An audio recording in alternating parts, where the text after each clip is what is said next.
Hello, good afternoon to everybody. Good afternoon to our dear principal. Okay, so we have Sir Fernando S. Santos, Assistant Principal to Marikina High School, Senior High School Department, and Madam Imelda B. Olvida, PSDS, SDO Marikina City, Officer in Charge, Office of the Principal. To my students who are here today, good afternoon. Okay? So, the environment is very clean, the classroom is very conducive for the learning process. Now, let me read to you our topic for today. Our course subject title is Reading and Writing Skills. Alright? And then the content learning area is Purposeful Writing and the Disciplines and 4 professions. Okay? That is RWS 11.3. Okay? That is the content learning area. And then the topic code and specific code based on the curriculum guide from the DepEd or CG, okay, EN 11, 12, RWS-4HG-13.3.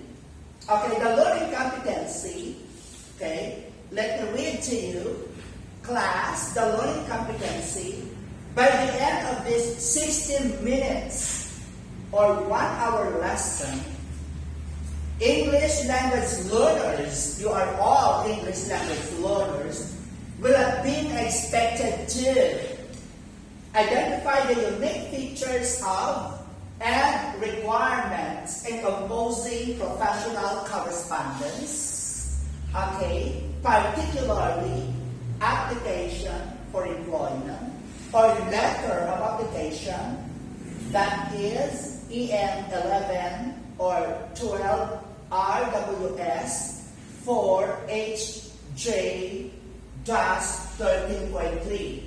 That is the subject code according to the CG or the curriculum guide provided by the Department of Education. So our subject matter, as you can see, is composing a letter of application.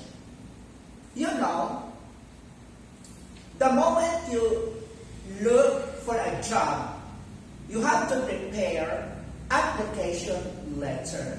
Now I will teach you and I will give you some comprehensive tips on how to write application letter.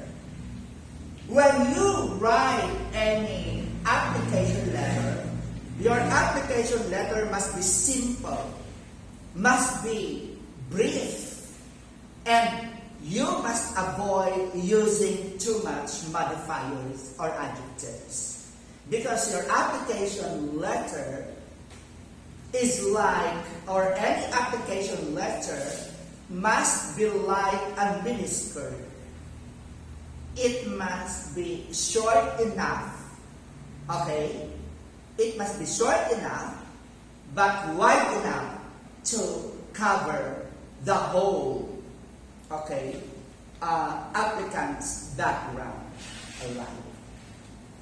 So that is our learning competency. By the end of this 60 minutes, 1 hour lesson, English language learners will have been expected to, because all language learners should be aware of the learning competency.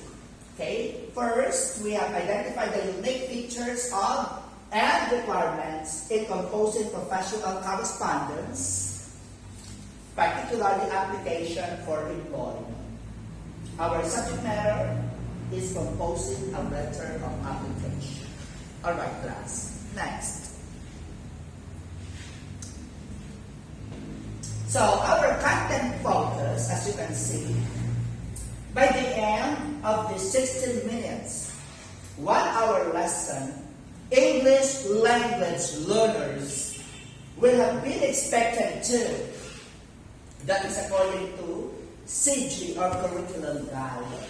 Understand the requirements of composing, academic writing, and professional correspondence, because a letter of application is considered as academic writing and professional correspondence. Okay?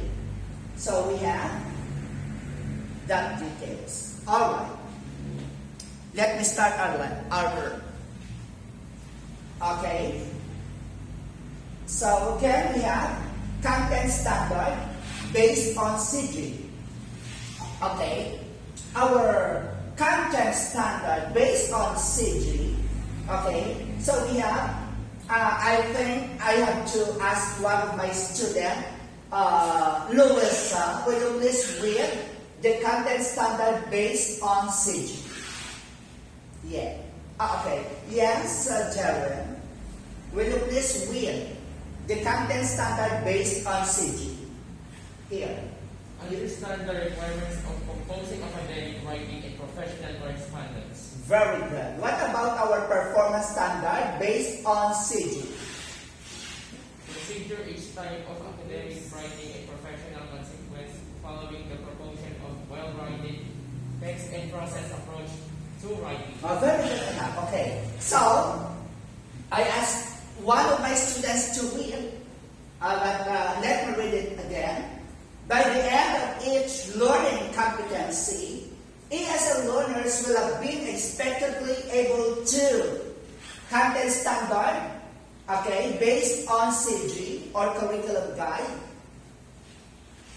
We have understand the requirements of composing, okay, academic writing and professional correspondence.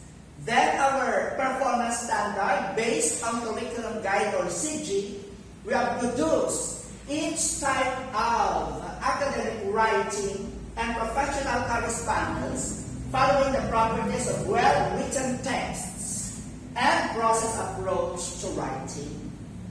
And then we have learning competencies based on CG, identifies the unique features of and requirements of composing professional correspondence, particularly application for employment. And then our support instructional objectives created by the teacher based on the CG. Okay, support instructional objectives, we have to achieve the expected learning competency. So we have briefly reviewed the basic parts of application letter and then determine and write each part of each paragraph. An application letter, first paragraph, okay, usually the application letter consists of the first paragraph, which consists of 2 to 3 sentences. Second paragraph, that can consist of 2 to 3 sentences. And then third paragraph may consist of 1 to 2 sentences. And then the complementary sentence showing courtesy, that may consist 1 sentence or 1 or 2 sentences. Alright. Now, of course, in every lesson that we have to acknowledge our sources, learning resources, and other vademecums or references or books that we have used. Okay, so I have used the K-12 Basic Education Curriculum or CG, okay, and then Senior High School Core Subject, and then I have used a book, particularly the book of Anderson, Jeff, Gallagher, Kelly, Foley, Gary et al., okay, 2012 edition, Writing Coach, Writing and Grammar for the 21st century. All right. Next.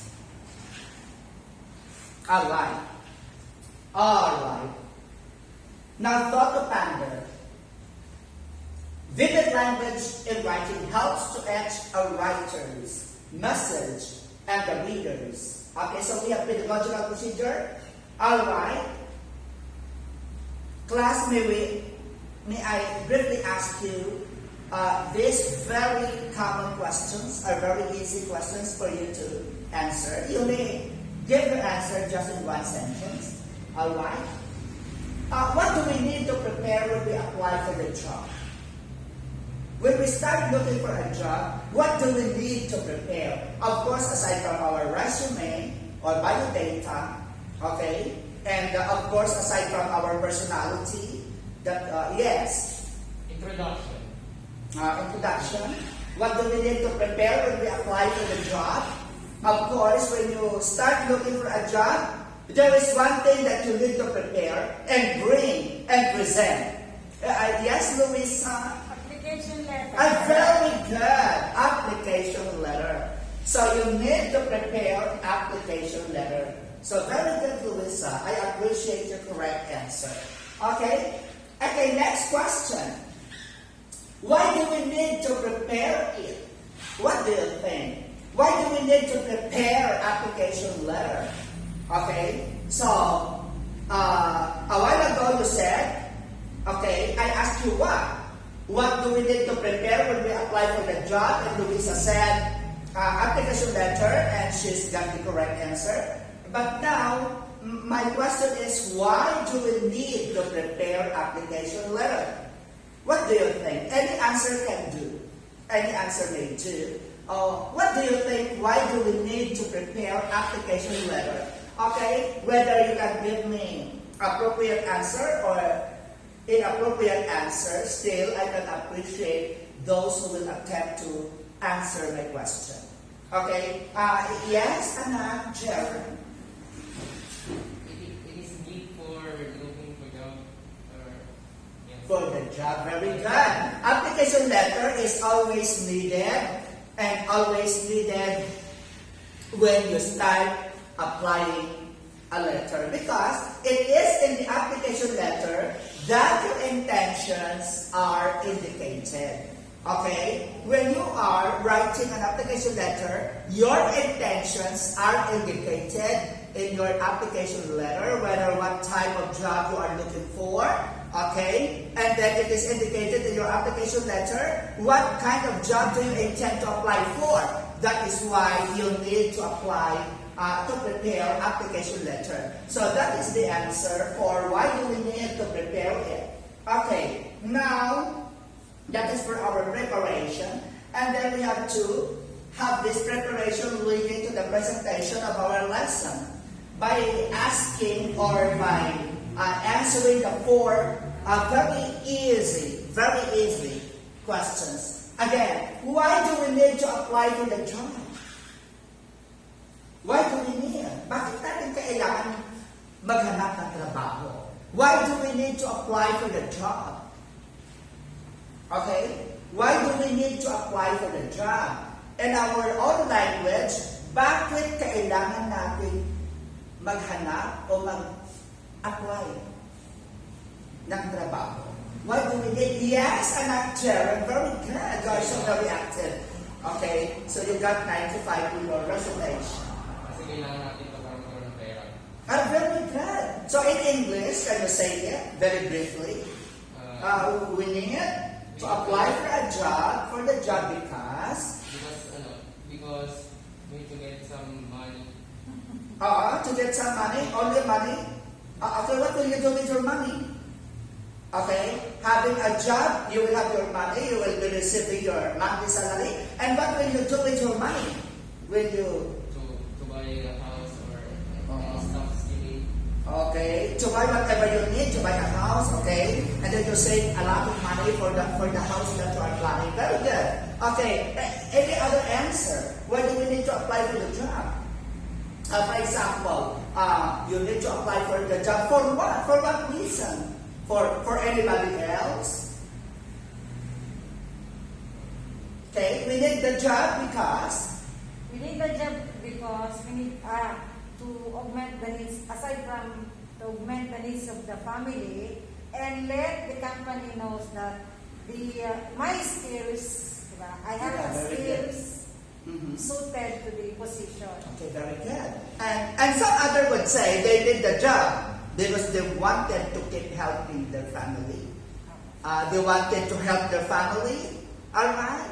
Because in one family, if there are 4 or 5 members, and if there is only one member of the family working, and then there is a possible financial difficulty.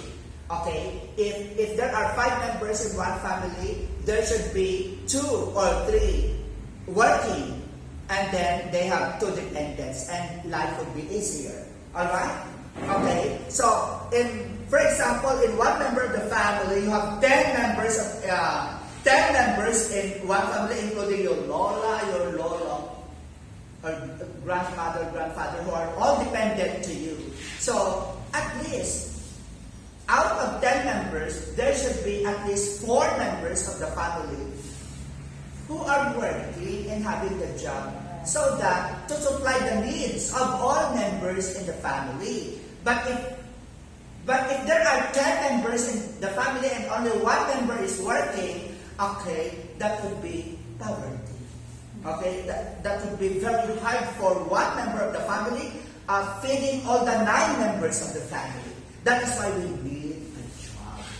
Okay, that is why you study very hard, because your parents sent you to school like Jerem. You study very hard because your mother is sacrificing all for your education, and after having and getting the job, you will have a very good and stable job, so that you can also support the needs of your mother in the future. Okay? So that's very good. Okay. Next. Why do we need to apply for the job? Why do we need a job? Okay, that is already answered. We need a job in order to survive, earn money, and help your family. Help your family, or not just family. Sometimes we even extend help to our relatives who are in need. Okay? Relatives who are in need. Or sometimes to some friends. Okay? Now, let's enjoy the class. Okay? Let's enjoy the class. What type of job should we look to have? Anong klaseng trabaho ang dapat mong hanapin in our language? What type of job should we look to have? Sir. Yes, Luisa. I'm looking for a job that is suited to my skill. Exactly. Your grade is 100. Yes. 100. Okay, 101% presentation. Okay, so you should look for a job that is suited to your skills. Okay, suited to your skills, of course. Not just, of course, if you finish, for example, 4-year course degree, and then if you have accountancy, BS accountancy degree, you can apply in any bank. You can work in a bank, okay? Or if you have education, then you can teach. Teaching is your profession, all right? And then the last question, why do we need to consider the job we are applying for? Why do we need to consider the job we are applying for? Bakit natin kailangan i-consider? Okay? O isa-alang-alang. Any job that we are looking for. Why do we need to consider the job we are looking for? Okay? So, your answer here has something to do with the next question. Diba? So, why do we need to consider the job we are applying for? And yes, Jaren, I know you are thinking, and you're excited to, I think, try to answer the last question that we have. Okay? We need to consider it for The job we are applying for because it needs to apply to our skills. Yes, okay, the job must be suited to your skills, and then you should have at least basic knowledge. Yes. Basic knowledge of what kind of job will you be having and working for. Very good. So I know your idea. Okay, so task. Okay, the students will immediately be grouped into 6 groups, and they will choose choose partners among themselves to address all questions given from motivation to preparation leading to the presentation of the lesson. Now we have done this. Alright, now let's proceed to the next lesson. Alright, the abstraction. Crucial questions will be offered for critical analysis. Briefly review the basic parts of application letter. Okay, now I think I told you the other day to make a research on the basic parts of application letter. Okay, the first part would be, for example, I gave you a copy of the application letter which I told you to make a research on the answer. Okay, so for example, okay, I will be giving you a copy of application letter. All right. Okay. Yes, Louisa. Okay. I will read the part of application letter. Okay. The sample of application letter or business letter. Okay. So it says here, 321 Fifth Street, Riverside, Missouri, 64168 USA. That's number 1. What is that? Yes? Return address heading. Yeah, very good. Return address. So that is the first part of the letter. Okay? The return address. The return address is the applicant's address. So you need to indicate your address without necessarily indicating your full name, because your full name is also indicated. Okay? Has already been indicated at the end of your letter. Alright. What about July 29, 2021? That is? Date. Very good. Date. Obviously, that is the date. What about this? Okay.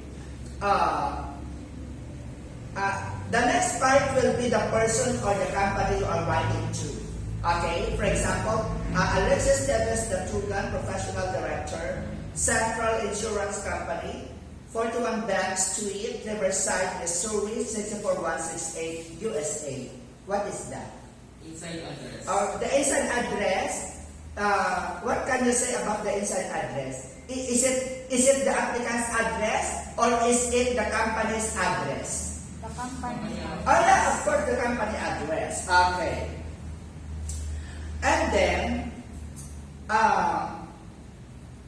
after indicating the return address, the date, and the inside address, then you will have your dear sir. Okay, sometimes the word dear is optional. You may say sir, okay, sir, or madam, without no longer indicating the word dear. That is optional. So you can say dear sir, and then colon. You use colon. Okay. So I have this whiteboard, so we can. So how does colon look like? A colon look like this. Okay, a colon look like this. Yeah. So you can say, sir, or dear sir. Okay, colon. So it look like that. Or you can say sir / madam. Okay? That is what we call, what part of the letter is that? Salutation. Yeah, salutation. Of course, so you have to use your salutation. Okay, very good. That's salutation. Okay, so I have to erase it digitally so that we can use the word later. Alright. Okay. Now, you have noticed the application letter which I have distributed to you has 1, 2, 3, 4 parts of the body. Alright. What should we write in the following? First paragraph. Will you please read the first paragraph? Okay. Please consider me an applicant for the secretarial position advertised in Sundays. Harold, I am confident that I meet the needed qualifications. Very good. So, what did you notice in the first paragraph? The first paragraph only consists of 2 sentences. Okay? What should we write in the following? The first paragraph consists of 2 sentences. What did you notice in the first paragraph? Opening paragraph. Yeah? What can you say about the first paragraph? In the first paragraph, the applicant has written his or her intention. Okay? In the first paragraph, you immediately tell your intention or your need. What is your need? Diba? That is your need. Okay? So, your need is, please consider me an applicant for the secretarial position advertised in Sunday's Herald. I am confident that I meet the needed qualifications. Okay? The second sentence is a strongest assurance that you have been able, you think for yourself, you have been able to meet the qualifications. Okay? Now, what about in the second paragraph? Yes, anak, will you please read here the second paragraph? I am 18 years old and graduated last June 2021 from Riverside High School. Since then, I have completed 6 months course in secretarial training at the Clarkson Business Institute. In high school, I completed 2 years of course in shorthand and having employed as a student assistant for 2 years in the office. At Clarkson, I studied office practice, business machines, business English, and bookkeeping. So, very good. So, what did you notice in the second paragraph? Okay. What can you say about the second paragraph? It contains the applicant's what? It contains the applicant's Qualifications. Yeah, qualifications. Where did he or she graduated? Okay. What was it? Her or course? Okay. In other words, the second paragraph briefly tells the applicant's academic background and work. Okay. Very brief academic background. Alright. What about third paragraph that may consist of 1 sentence or 2 sentences? Okay. Will you please read it? Okay. The third paragraph that consists of 1 sentence or 2 sentences. You may see further details about me in my resume. Enclosed here with. Okay. Because, why? Why did the applicant has to say that? Because not all information can be written in the application letter because the application letter must be very brief. Okay? So all other information must be written in the resume or biodata of the applicant. Okay? What about the complementary sentence showing courtesy? Will you please read the complementary? I shall be I glad. shall be glad to come for a personal interview at your convenience. You may call me up through my telephone number 592-3107. Okay, very good. Okay, the complementary sentence showing courtesy. Okay, telling them to make an action. Okay, now going back to the first paragraph. In the first paragraph, what do we need to tell? We should tell our need immediately. Am I right? We should tell our need or intention immediately. And the second paragraph is the brief applicant's academic background. And the third paragraph is telling them to see your resume for more details about yourself.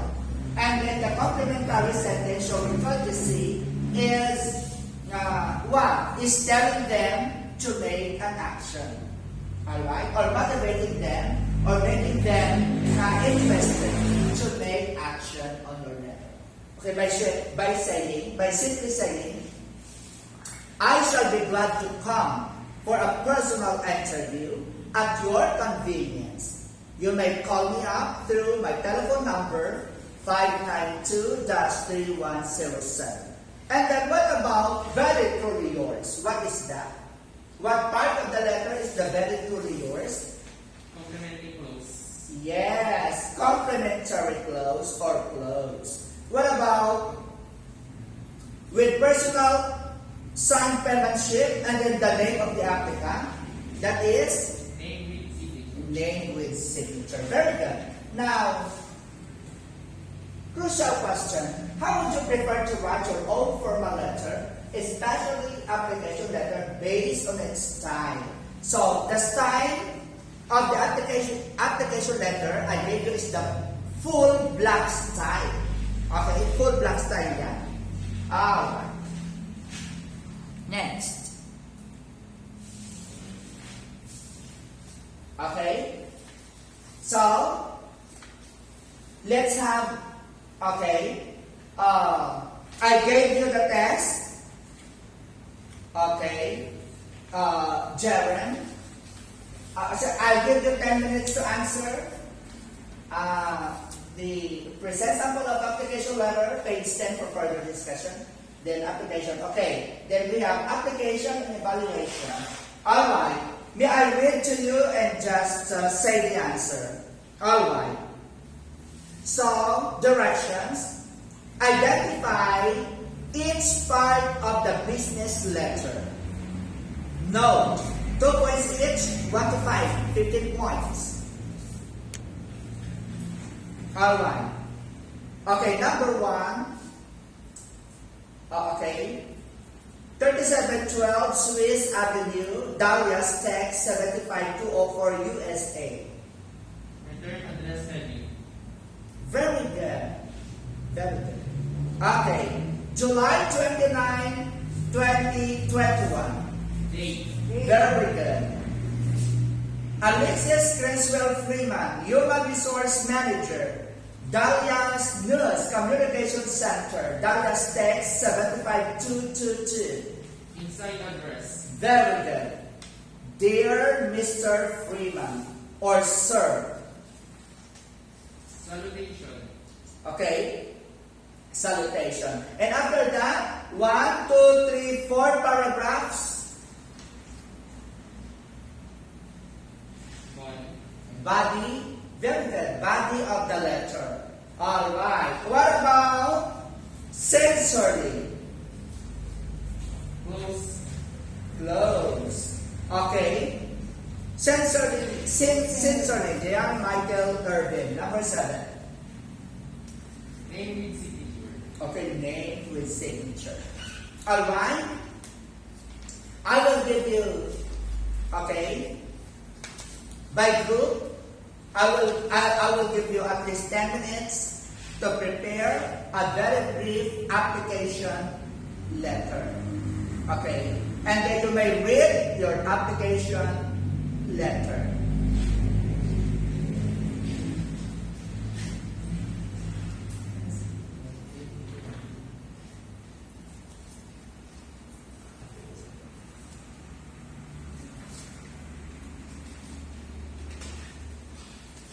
Okay? Now, I think some groups, okay, yes, Louisa is telling me that their groups actually have prepared application letter that they made, okay, because I remember several days ago that you will be searching for a sample application letter. Alright? So, I think Louisa's group is ready to read the application letter that they have prepared for their groups. Okay? Sir, Yes. 3712 Swiss Avenue, Dallas, Texas, 75204, USA. Very good. That's your return July address. 29, 2021. Okay, that's the day. Okay.